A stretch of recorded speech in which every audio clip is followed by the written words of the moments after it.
Yeah, so a lot has happened with like 4 or 5 rounds of the Premier League being played since last time. I think we'll just stick to covering the last round. Overall, Christmas schedule has been pretty okay for me. I think I've averaged around 50-60 points every single round. So that's been good. I'm currently in like 48,000 place in the world or something. So pretty happy with that. And for every round, I seem to be moving up in the table. So quite like that. Last round I had Vardy as my captain, missed a bit there, but yeah, I also had some guys who scored goals like Abraham Ings, Martial, and Alexander Arnold got a clean sheet, Lundstrom and Henderson also got a clean sheet, so those were all nice, and I finished with like 62 points, so pretty decent round. For this week I have Ryan in goal, I got some defenders who are playing, probably still keeping Lundstrom in my team, even though they're playing away against Arsenal.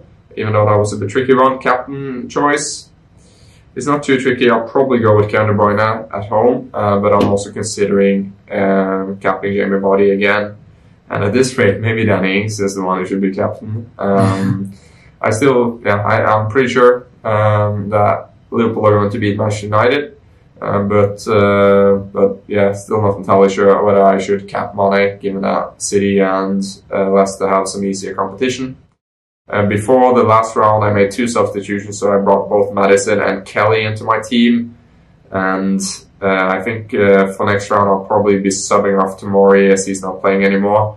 And then I need to have a bit of a think about who I'm going to bring in. But I am considering Mason Greenwood, and I'm also considering Adama Traoré and Jack Grealish. So those are sort of players that I would like to have. And then I might just be bringing in Riyad Mahrez at some point. I'm also considering using my wildcard pretty fast, but overall, when I look at my team, yeah, maybe sub off Martial too, but overall, when I'm look at my team, I'm pretty happy with like the overall composition, so maybe I don't need something as radical as a wildcard, but still it could be good to sort of like set up the rest of the season and ensure that I have the players that I want to have it. So that's sort of it for me, and then for the transfer algo, maybe I'll make it Tukva.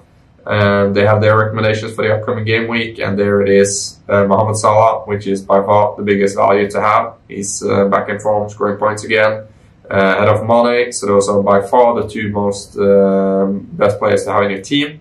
And then it's a pretty even race between Son, Martial, Charlison, Grealish, Ali, Willian. A bit surprising to see Trossard in there for Brighton, but apparently he's been doing good there. And then Ward-Prowse and Madison are still okay. So apparently I subbed in Madison right before he's dropped off a bit, but that might have something to do with their schedule. And then when it comes to the attackers, Bobby Firmino on top after his great display of form ahead of Danny Ings. And yeah, I've had Danny Ings for quite a while now, and he just continues to outscore plays despite being much cheaper. So I still don't have Rashford. And I'm probably still not going to have Rashford because I have Danny Ings, and he doesn't score all of his goals on penalties. So yeah, slight dig there, but it's because United have 9 penalties this season, which is pretty much like record-breaking stuff, and it's just not sustainable. But yeah, Rashford does score goals, and he is an amazing player, so he's a good choice. But that's probably like every year I have some players who I'm just not going to have in my team, and it's always Aguero, and this year it's Rashford too. Mapai looks good value, Jimenez looks good value, Abraham and Vardy are still in there. And one of my personal favorites, which I'm considering a lot, is Calvert-Lewin, because he's been looking very good after Ancelotti came in, and he just keeps sneaking up in the top scorers table. So I really like Calvert-Lewin there, and he's one I'm considering a lot. But yeah, it depends a bit on who I bring in midfield. All right, Alex, what about you? Yeah, mate, so I had an okay Christmas period. I fell behind you a little bit. I think I'm like 30 points behind you or something like that. So I'm a little bit behind.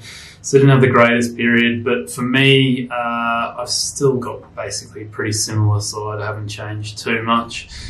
For this week, I will most likely be taking out Ali, I think.